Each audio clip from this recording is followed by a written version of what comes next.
Salut à tous, c'est moi le geek du samedi soir pour vous dire qu'avec beaucoup de volonté, on peut quand même tout rater. Tu fous quoi chez moi? On avait une vidéo à tourner ensemble.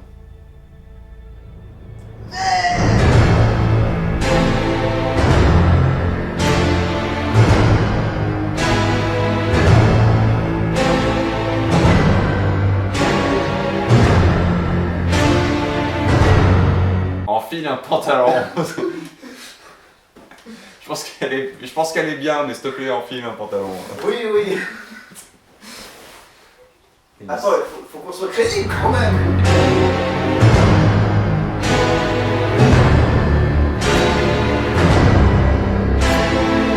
Bonjour à tous et bienvenue sur cette vidéo de critique de Batman vs Superman avec... Crémy, la crème de la crème, aussi appelé le ningué pendant les soirées roleplay. Holy shit. Petite alerte pour cette vidéo, il va y avoir deux zones dans lesquelles il va y avoir des spoilers, une avec des petits et une avec des gros. Donc on vous laissera un peu de temps si vous ne voulez pas des spoilers pour passer à la suite de la vidéo. Pour cette vidéo, on part du principe que vous avez déjà vu les trailers. Donc, bien sûr, vous connaissez qu'il y aura Superman, Batman, waouh, Wonder Woman, Lex Luthor et Doomsday. Bon, pour ce film, je partais des critiques qui disaient que le film était mauvais, mais que Ben Affleck était impressionnant en Batman.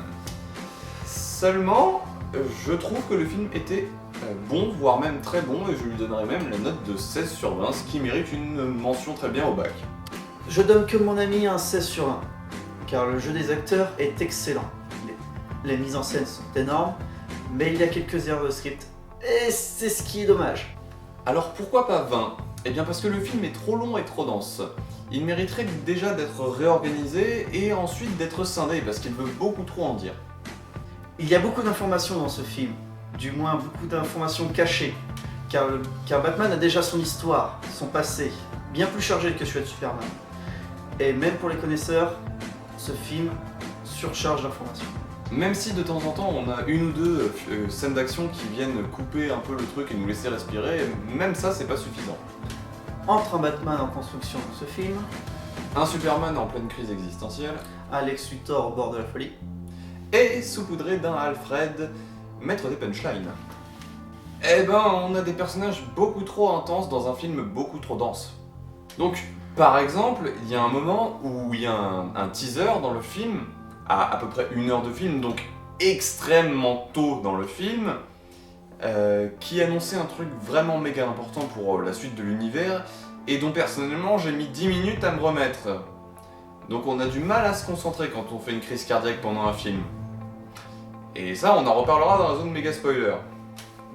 Comme on l'a dit, on a un Batman totalement en construction dans ce film. Sauf que c'est la même erreur que fait Marvel avec Civil War.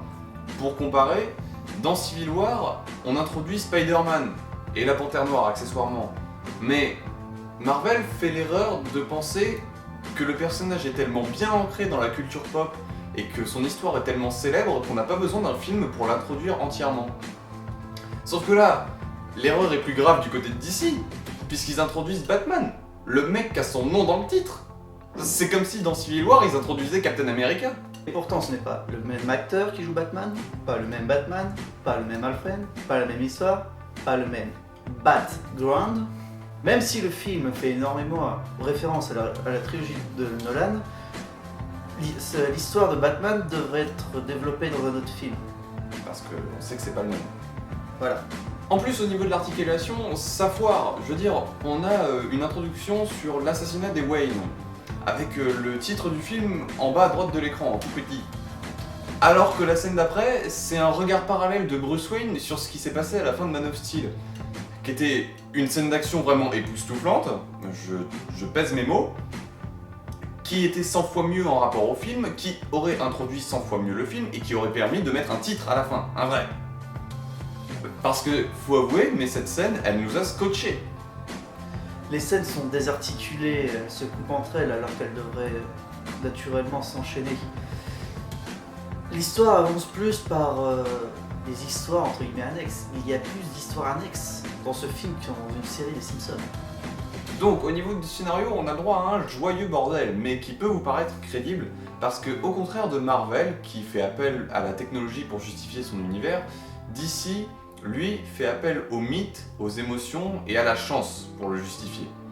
Ce qui fait que là où Marvel se noie dans des pluies d'explications, avec DC, on se contente de petites explications qui font l'affaire. La kryptonite détruit les cellules kryptoniennes. Ta gueule, c'est magique.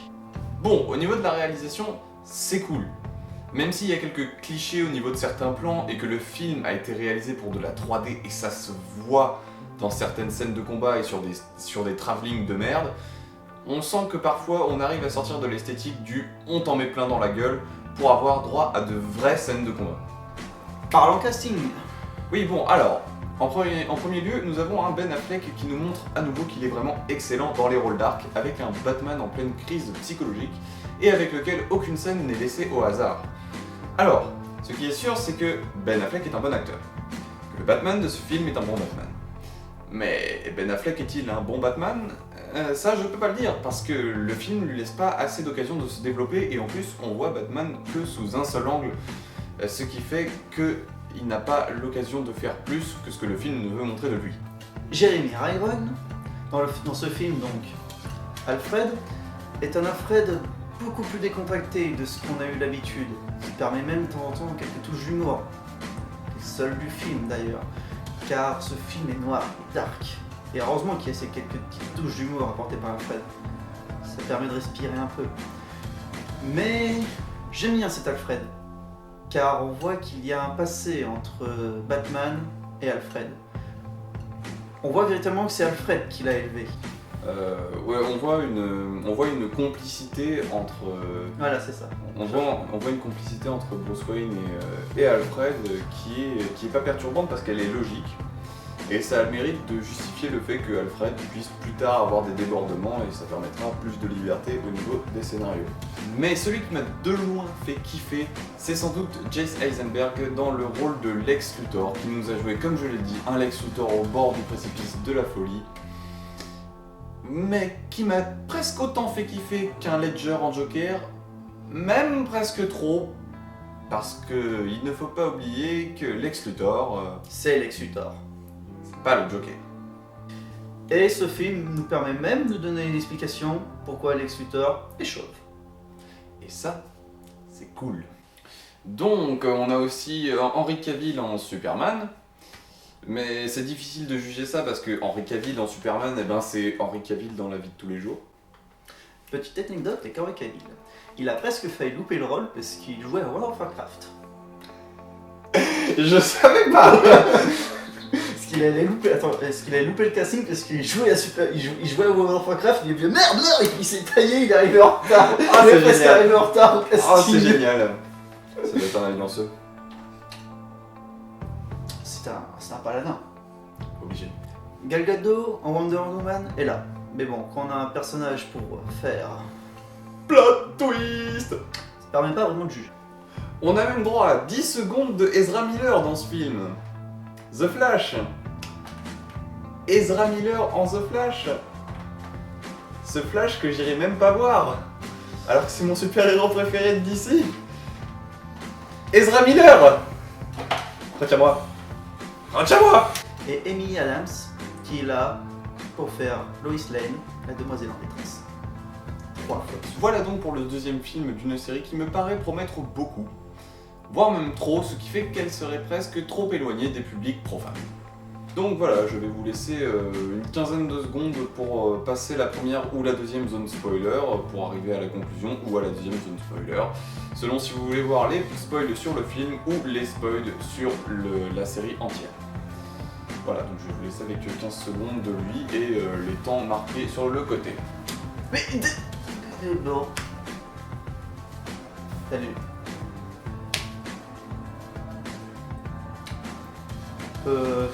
Je vais vous laisser avec la télé.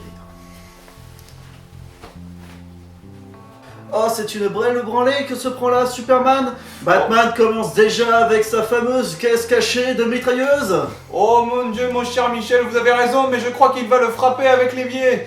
Aïe aïe aïe aïe, Superman se prend une sérieusement déculottée. Oh, attendez, Superman se relève. Oh. Oh putain, là, l'immeuble, ce qui se prend. Oh là là là là, attendez, mais regardez, c'est un coup de batte grappin que je vois là. Oh, un tour, 2 tours. Oh. Oui, donc dans ce film, on retiendra surtout la magnifique branlée que Batman met à Superman. Même si Superman donne 2-3 coups que... Je me demande quand même comment Batman fait pour en encaisser. De toute façon, c'est un Batman en armure de Hulkbuster, donc tu peux pas tester ça. Ouais. Petit à petit, dans l'histoire, on voit que c'est Lex Luthor, le grand méchant. Ce qui est logique. Il s'arrange avec biais de manipulation et de diverses mises en scène, rendre l'image de Superman complètement faussée et qui se mette à dos toute la population, dont Batman. Et par le biais de manipulation, il s'arrange pour que Batman tombe. Mais après ce combat dantesque entre Superman et Batman, Batman est à 2 doigts de donner le coup de grâce à Superman. Et Superman l'implore de sauver sa mère, Martha. Qui avait été prise en otage par Luthor, ce qui permettait à Luthor de faire chanter Superman pour affronter Batman. Et là, ce film m'a permis de découvrir ceci, ce qui était pourtant super logique, mais je l'ai découvert grâce à ce film-là. Superman et Batman, leur mère, ont le même nom. Et la scène qui suit, la scène où Batman relève Superman après justement avoir appris que sa mère s'appelait Martha, sa mère adoptive, hein, j'entends, elle est très critiquée sur internet. Mais oh les gars, réveillez-vous! On dit souvent que après avoir appris qu'ils ont le même prénom pour leur mère, c'est... Ouais, mais c'est pas comme ça. Et tout le monde pense que ça s'est passé comme ça. Mais il faut se réveiller les gars, franchement. C'est Batman qu'il faut convaincre dans cette scène. C'est Batman qui veut à tout prix se battre. Superman, au début de cette scène, justement, essaye de le persuader. Et ce qui touche Batman, c'est pas que leur mère ait le même prénom, c'est que Martha puisse mourir ce soir. Ce qui touche Batman, c'est qu'une Martha puisse mourir ce soir, comme Martha est morte le soir où sa mère a été assassinée. C'est ça qui le touche. Et la persuasion, ça repose sur les sentiments de la personne qu'on persuade. Et n'oubliez pas qu'ils ne deviennent pas amis dans le film. Ils coopèrent. Ils ne peuvent pas devenir amis parce que... Superman meurt. Vous avez été... Il meurt pour tuer Doomsday que Luthor avait créé pour pallier en cas d'échec de Batman et vaincre Superman. Cette scène-là aussi est pas mal critiquée car Superman arrive à utiliser ses super pouvoirs malgré la lance de kryptonite qu'il avait à brandir et à voler avec et à foncer tout droit vers Doomsday. Mais dit-on pas qu'un homme, grâce à sa volonté, peut soulever des montagnes? Alors vous imaginez un kryptonien? Et c'est comme ce que je disais tout à l'heure, c'est que DC fait énormément appel aux émotions. Il n'y a qu'à voir les lanternes, hein. Les Green Lanterns font appel à la volonté. Si seulement c'était leur seul pouvoir. Ouais. Ah, on peut comprendre. La peur, la haine. On arrête là? On laisse ça à ceux qui s'y connaissent. D'accord. Pas Ouais. comme eux. Comme on les respecte pas. Bon, maintenant on va passer à la deuxième zone spoiler, c'est-à-dire la méga spoiler qui concerne les spoilers en ce qui concerne la série. Donc je vais vous laisser à nouveau 15 secondes avec ce petit gars pour que vous puissiez vous familiariser avec l'utilisation des créneaux horaires de vidéos YouTube. Salut. Re.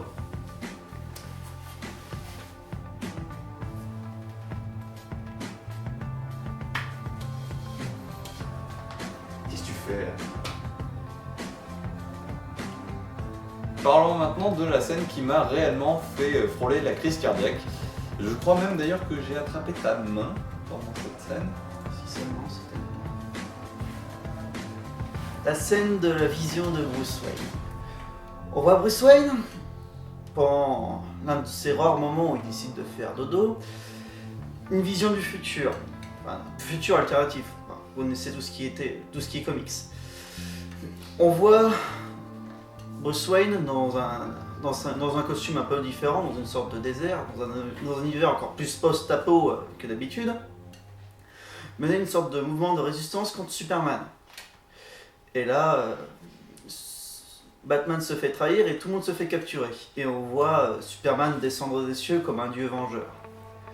On voit après tous les amis de Batman et lui-même attachés, ligotés dans une prison.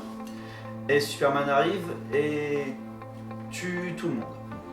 Et décide d'arracher le masque de Batman en disant « Tu m'as arraché tout ce que j'avais, tu m'as arraché Lois Lane ». Alors, en réalité, il lui dit elle était mon monde et tu me l'as arraché. Tu peux pas retourner dans ton coin ? Donc, Batman se réveille de cette vision apocalyptique sur une transition vers une deuxième vision, plein d'éclairs dans la salle, et là, The Flash apparaît et lui dit « Bruce! Bruce! C'est Lois Lane! C'est la clé! Est-ce que j'arrive trop tôt? Trouve-nous, Bruce! Trouve-nous! » Et ce qui est drôle, c'est que sur la scène d'avant, je disais à ce monsieur tu trouves pas qu'on dirait l'arc... Ouais, attends, c'est pas...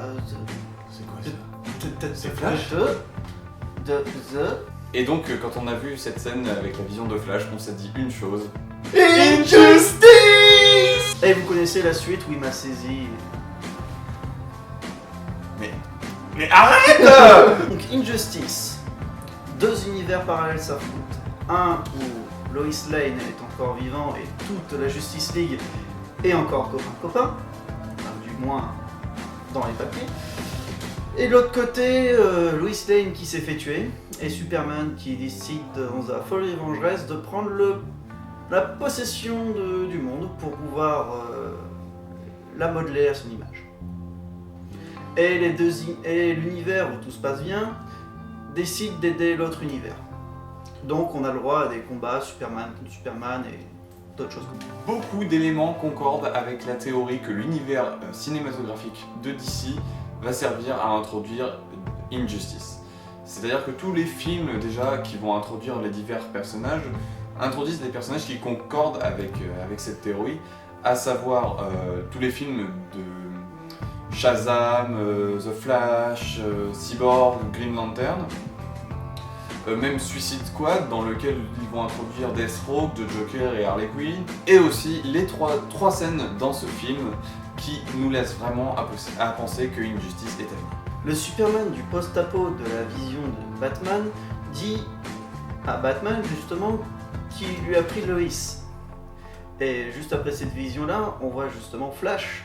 On ne sait pas d'où il vient, si c'est un Flash du futur ou si c'est un Flash de l'autre dimension, prévenir Batman du fait que Lois est la clé et qu'il faudra certainement veiller sur elle. Et on voit aussi que Flash n'a pas que sa tenue de Flash, il y a en plus de la technologie de Cyborg qui est intégrée à son armure qui lui permet de voyager entre dimensions ou plus facilement voyager dans le temps. Bref, pour l'instant, tout nous laisse à penser que Injustice est à venir pour après 2020, après toutes les sorties qui sont déjà programmées. Et j'en crève d'envie, parce que je vais raconter une petite anecdote, c'est que je parlais assez souvent tous les jours avec un amateur de comics un peu comme moi, de tous les films, et il m'avait demandé si j'irais voir Batman vs Superman. À l'époque, je disais non, parce que la série DC m'intéressait pas, et je lui ai dit ça m'intéresse pas vraiment parce que moi, le truc que je crèverais d'envie de voir au cinéma avec les DC, c'est Injustice. Autant vous dire qu'après avoir vu ces scènes, j'ai plutôt fermé ma gueule. Franchement. Alors j'espère de tout cœur que c'est ça. Mais malheureusement, Superman ne meurt pas. Pour moi, j'aurais trouvé ça intéressant que pour une fois dans un univers DC Comics, Superman ait existé, mais ait disparu. Et que seulement son idéal soit resté. D'autant que si Superman et Doomsday sont tués dans cette dimension, ça voudrait dire que dans l'autre dimension de Injustice, Doomsday et Superman étaient encore là et du coup changeaient le rapport de force entre les deux univers. Et ça, je trouvais ça super intéressant. Et puis merde quoi, il est pété. Il est pété. Bah. Si tu compares avec Hulk... Ouais mais Hulk smash. Mais jusqu'ici, rien d'officiel. Ce n'est qu'une fan théorie. Ouais, mais bon Dieu, j'aimerais bien que ce soit vrai, hein. Ça serait bandant, ouais.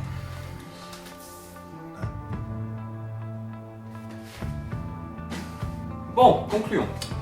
Pour ma part, je trouve que Superman est comparé aux États-Unis dans le fait que est-ce qu'ils devraient agir, est-ce qu'ils ont le droit d'agir partout dans le monde, et il y a beaucoup d'idées controverses qui sont. Oh, attends là, tu t'en tiens au script. Tout le monde s'en fout de ta théorie du complot.